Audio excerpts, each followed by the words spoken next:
Hello everyone, I am Princess Anisa Tidatumano and this is the continuation of the global trends. So ano nga ba ang ibig sabihin ng sexual and reproductive health? Kapag sinabi nating sexual and reproductive health, ibig sabihin nito ay ang pagkakaroon ng kontrol sa sariling katawan at sa sariling buhay. So ibig sabihin nito ay ang mga pagkakaroon ng karapatan ng magdesisyon kung kailan, kung paano at kung sino ang gusto mong magkasama sa pagkikipagtalik. Ibig sabihin din ito ay ang pagkakaroon ng access sa mga serbisyo na makakatulong sa iyo na magkaroon ng ligtas at malusog na pagbubuntis at panganganak. Halimbawa na lang, kung ikaw ay isang babae, may karapatan kang magdesisyon kung kailan ka magkakaanak, kung gaano karaming anak ang gusto mo, at kung paano maiiwasan ang pagbubuntis. May karapatan ka rin magkaroon ng access sa mga gamot na pang-contraceptive at sa mga serbisyo sa kalusugan ng reproductive. Ayon sa United Nations Population Fund o UNFPA, mayroong 6.5% ang mga kababaihan sa buong mundo na gustong iwasan ang pagbubuntis. Ngunit hindi nila magawa ito dahil sa kawalan ng akses, panipunang pagtaboy at nakakapinsala sa mga samantayan sa kasarian, bukod sa iba pang mga dahilan. Alam niyo ba na marami pang kababaihan sa buong mundo ang hindi nakakapagdesisyon kung kailan sila magkakaanak? Kahit na gusto nilang maiwasan ang pagbubuntis, hindi nila magawa dahil sa iba't ibang dahilan. Parang ang hirap, di ba? Imagine gusto mong iwasan ang pagbubuntis pero wala kang access sa mga gamot na pang-contraceptive o nahihiya kang kausapin ng doktor mo tungkol dito. O kaya may mga lugar na masyadong mahigpit ang mga batas o kaya naman hindi ka pinapayagan ng iyong pamilya o kapareha na magdesisyon para sa sarili mo. Ang masakit pa, marami sa mga kababaihan na ito ay hindi man nakakapag-aral ng maayos dahil nagbubuntis sila sa murang edad. Minsan, hindi nila sinasadya pero may mga pagkakataon na napipilitan silang magbuntis dahil sa pang-aabuso o karahasan. Ang mga datos na ito ay ang pagpapakita na hindi pantay-pantay ang karapatan ng mga kababaihan sa buong mundo.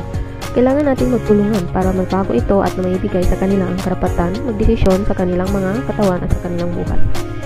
Halimbawa, sa Pilipinas, marami pang kababaihan ang hindi nakaka-access sa mga serbisyo sa kalusugan ng reproduktibo dahil sa kahirapan, kakulangan ng edukasyon at panipunang pagtaboy. Marami rin sa kanila ang hindi alam ang kanilang mga karapatan at ang mga opsyon na available sa kanila. Mahalaga na maunawaan ng mga kababaihan ang kanilang mga karapatan at ang mga serbisyong available sa kanila. Kailangan din na labanan ang panipunang pagtaboy at ang mga nakakapinsalang mga pamantayan sa kasarian na pumipigil sa mga kababaihan na magkaroon ng kontrol sa kanilang sariling mga katawan. So next, maternal health. Even if a woman is ready to have a family, pregnancy can be a death sentence. Before COVID-19 became a pandemic, an estimated 810 women died every day due to preventable causes related to their pregnancy or childbirth. Complete data have yet to indicate whether this number has gone up due to the pandemic, although some early reports indicate that maternal and child mortality rates went up in some countries during this time. So kahit handa nang magkaroon ng pamilya ang isang babae, parang death sentence pa rin ang pagbubuntis para sa iba. Hindi pa natin alam ng sigurado kung tumaas ba ang bilang na yan dahil sa pandemya. Pero may mga ulat na nagsasabi na tumaas ang bilang ng mga namamatay na ina at mga bata sa ilang bansa noong panahong yun. Ang nakakabahala ay halos lahat ng mga namamatay na ina ay nangyayari sa mga bansang may mababang kita o mababang gitnang kita. Bakit? Kasi kulang ang mga pasilidad pangkalusugan sa maraming bansa, lalo na sa mga liblib at rural na lugar. Pero hindi lang yan ang problema. Maraming hadlang din ang mga buntis na babae kapag naghahanap ng tulong medikal. Ang mga ganitong sitwasyon ay dapat nating bigyan pansin.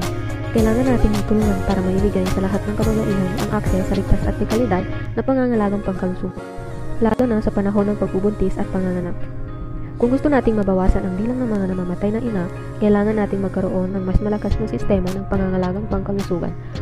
At kailangan nating baguhin ang mga kaugalian na naglilimita sa karapatan ng kababaihan. Number 7. Women's Education. Alam mo ba na noong simula ng taong 2020, may 132 milyon batang babae sa buong mundo ang hindi nakakapasok sa paaralan? Grabe, diba? At ito ay bago pa man nagsimula ang pandemya ng COVID-19 na lalong nagpalala sa hindi pantay na pagkakataon sa edukasyon para sa mga babae. Parang mas lalong nahirapan silang makapag-aral dahil sa lockdown.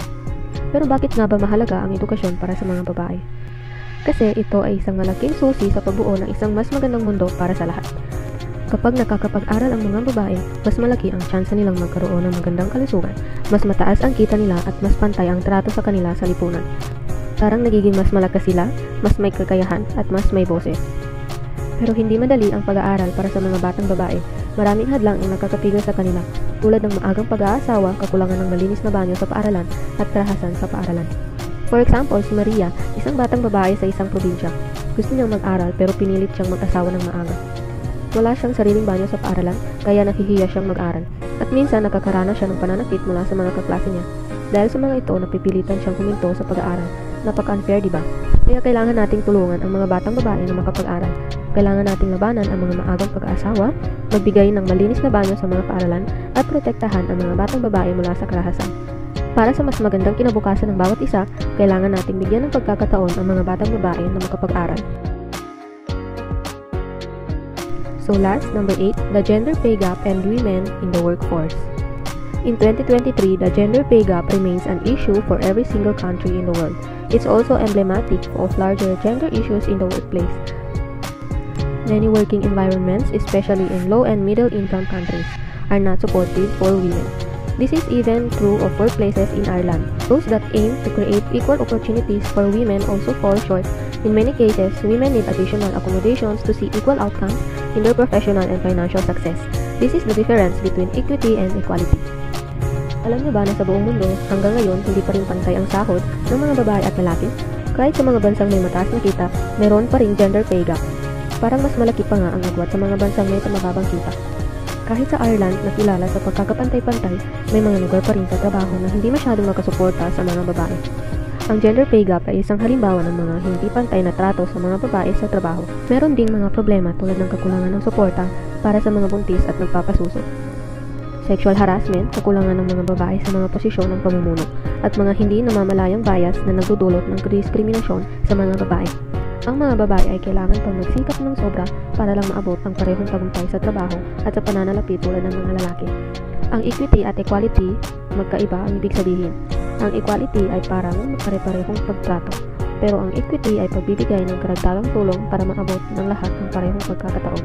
For example, si Maria ay isang guro, gusto niyang magkaroon ng mas mataas na posisyon sa trabaho. Pero mas madalas na nakikita niyang ang mga lalaking guro ang nakakakuha ng mga promotion. Dahil sa hindi pantay na pagtrato, mas mababa ang kanyang sahod kumpara sa mga lalaking guro na may parehong karanasan at kakayahan. Ang gender pay gap ay isang problema na dapat nating harapin. Kailangan natin magtulungan para mabago ang hindi pantay na trato sa mga babae sa trabaho at sa lipunan para mas patas at mas magandang kinabukasan para sa lahat. Kailangan natin bigyan ng pagkakataon ang mga babae na makamit ang kanilang buong potensyal.